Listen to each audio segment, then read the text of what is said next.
കലോത്സവ നഗരിയിൽ കാഴ്ചകൾ കാണാനെത്തിയ ഒരു +2 വിദ്യാർത്ഥിയാണ് ഇനി നമ്മൾ പരിചയപ്പെടാൻ പോകുന്നത്. വയസ്സ് 64 6 പേരക്കുട്ടികളുടെ മുത്തശ്ശിയാണ്. പേര് ഷംസു നഹാർ.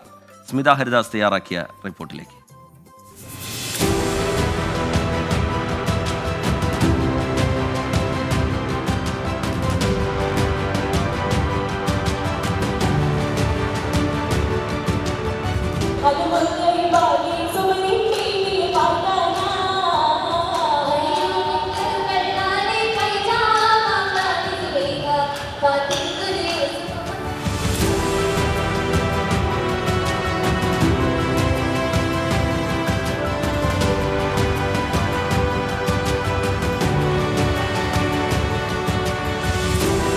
കലോത്സവ നഗരിയിലാണ് ഒപ്പനയുടെ മത്സരങ്ങൾ ഇങ്ങനെ പുരോഗമിക്കുന്നു. ഒപ്പന കാണാൻ നല്ല രസമാണല്ലോ. എല്ലാ കാലവും ഒപ്പന കാണാൻ നല്ല രസമാണ്.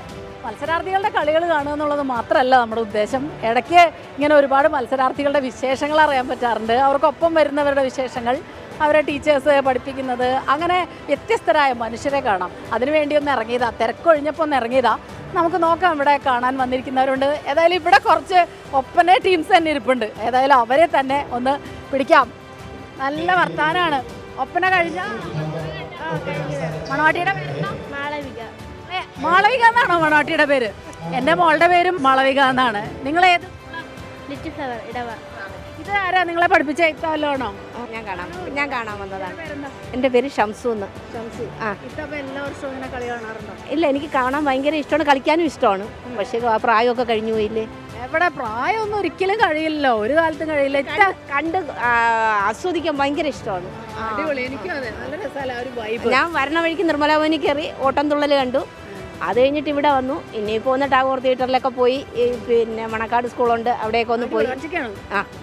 പൊളിച്ചല്ലേ, നല്ല രസമുണ്ടല്ലേ. ഇതെന്താ ചെയ്യുന്ന ജോലിയാണോ? ഞാനിപ്പോൾ പറഞ്ഞാൽ അതിശയിക്കരുത്, ഞാൻ +2 വിദ്യാർത്ഥിയാണ്. എല്ലാ പിള്ളേരും വായ വിളിക്കാണ് അല്ലേ? നിങ്ങളിപ്പോഴാണ് അറിഞ്ഞത്? ഞാൻ പഠിച്ച സ്കൂളിൽ തന്നെയാണ് ഇപ്പം ഞാൻ പഠിക്കുന്നത്. പൊളി. ഇതിനൊരു കയ്യടി കൊടുക്കാതെ പറ്റില്ല. ഏത് സ്കൂളാണ്? പേരൂർക്കട ഗേൾസ് സ്കൂളിലാണ് പഠിച്ചത്. സാക്ഷരതാ മിഷൻ്റെയും കൂടെ ചേർന്നിട്ടുള്ള, പിന്നെ വയസ്സായവർക്ക് വേണ്ടിയിട്ടുള്ള, പിന്നെ പറയാം വയസ്സായെന്നല്ല പറയണത്. പഠിച്ച് 10ാം ക്ലാസ് പഠിച്ചിട്ട് പഠിക്കാൻ പറ്റാതായ വിദ്യാർത്ഥികളുണ്ടല്ലോ. ഞാനാണ് എൻ്റെ ക്ലാസ്സിൽ ഏറ്റവും മൂത്തത്. രസമല്ലേ ഈ കുട്ടികളുടെ കൂടെ? ഭയങ്കര ഇഷ്ടമാണ്. എന്നെ ഉമ്മാന്ന് വിളിക്കുന്നവരുണ്ട്, ആൻറ്റീന്ന് വിളിക്കുന്നവരുണ്ട്. എന്നെ ടീച്ചർ വിളിക്കുന്നത് എന്നെ ഉമ്മാന്നാണ്.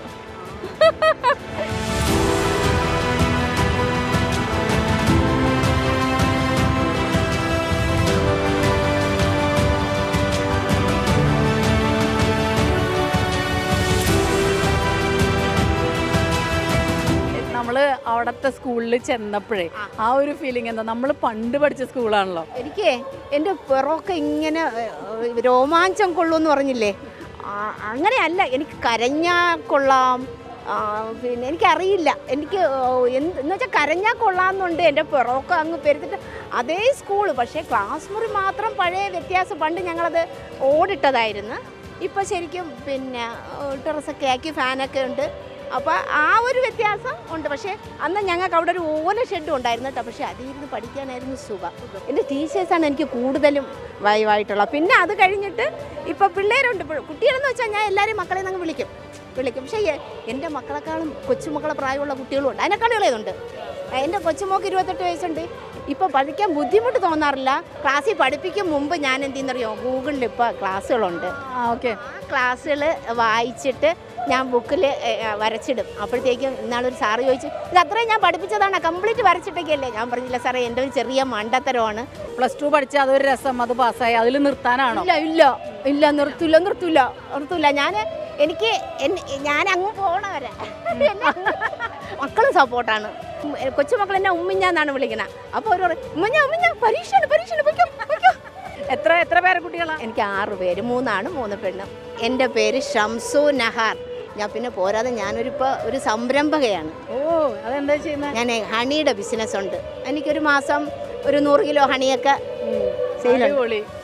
ശരിക്കും പറഞ്ഞാൽ എല്ലാവർക്കും ഒരു എനർജിയാണത് അല്ലേ? എത്ര 6 പേരക്കുട്ടികളുണ്ട്. അപ്പോൾ ഈ 6 പേരക്കുട്ടികളുടെ ഉമ്മിഞ്ഞ അങ്ങനെയാണ് വിളിക്കുന്നത്. 6 പേരക്കുട്ടികളുള്ള ഉമ്മിഞ്ഞ. ഇറങ്ങിയിട്ടുണ്ട്. ഞാൻ ഇന്ന് മുഴുവൻ കലോത്സവം കാണാൻ ഇറങ്ങിയതാണ്. കണ്ടോ, കലോത്സവം കാണാൻ ഇറങ്ങിയത് ഇന്ന് ഫുഡും കൊണ്ട്. ഇനിയിപ്പോ പഠിച്ചല്ലേ? അതെ അതെ അതെ, തീർച്ചയായിട്ടും പ്ലസ് 2 വിദ്യാർത്ഥിനിയാണ് ഇത് എന്റെ കൂടെയുള്ളത്. കുട്ടികളൊപ്പം ഞാനും ആടാനും പാടാനും കാണാനും ഐസ്ക്രീമൊക്കെ കുടിച്ചു. ആടാനും പാടാനും ഐസ്ക്രീമൊക്കെ കുടിച്ച് പ്ലസ് 2 പാസ്സായി കഴിഞ്ഞിട്ട് ഡിഗ്രി എടുക്കണം. അത് കഴിഞ്ഞ് നാരായണ യൂണിവേഴ്സിറ്റിയിലെ ഡിഗ്രി ഉണ്ട് ഞങ്ങൾക്ക്. അപ്പം എനിക്ക് മലയാളത്തിന് 94 മാർക്കുണ്ട്. അപ്പോൾ ടീച്ചർ പറഞ്ഞു, ഞാൻ പറഞ്ഞു ടീച്ചറെ എനിക്കൊരു ആത്മകഥ എഴുതണം. അപ്പോൾ ടീച്ചർ പറഞ്ഞു എഴുതി താവുമ്പോൾ ഞാൻ കറക്റ്റ് ചെയ്ത് തരാം. എനിക്ക് ഡയറി എഴുതുന്ന സ്വഭാവമുണ്ട് വർഷങ്ങളായിട്ടുണ്ട്. ശരി, അപ്പൊ ആത്മകഥ എഴുതുമ്പോ അതിന്റെ ഒരു താളില് ഏതെങ്കിലും ഒരു വരിയില് നമ്മുടെ പേരുണ്ടാവും. 24ന്റെ പേരുണ്ടാവും. സന്തോഷാണ്. ഇത്തയുടെ വിശേഷങ്ങൾ നിങ്ങൾക്കും ഇഷ്ടമായിട്ടുണ്ടാവും അല്ലെ? നമ്മളിങ്ങനെ ഓരോ കഥകൾ പറഞ്ഞുകൊണ്ടിരിക്കുമ്പോഴും കഥകൾക്ക് പിന്നിൽ കഥകളുണ്ട്. ഓരോ കേട്ടോ പറഞ്ഞാൽ തീരൂല, പറഞ്ഞാലും തീരാത്ത വിശേഷങ്ങൾ. പ്ലസ് 2 കഴിഞ്ഞിട്ട് ഇനി ഡിഗ്രി പാസ്സാവണം, അത് കഴിഞ്ഞ് PhD എടുക്കണം. അങ്ങനെ ഈ ജീവിതം തീരും വരെ പഠിച്ചുകൊണ്ടിരിക്കണം. എന്തൊരു ഊർജ്ജമാണ് ഈ വാക്കുകൾക്ക് അല്ലേ? കലോത്സവ നഗരിയിൽ നിന്നും സ്മിത ഹരിദാസാണ് ഈ വിശേഷങ്ങളുമായി നിങ്ങൾക്കൊപ്പം. Cameraman Ananthu V നായർക്കൊപ്പം.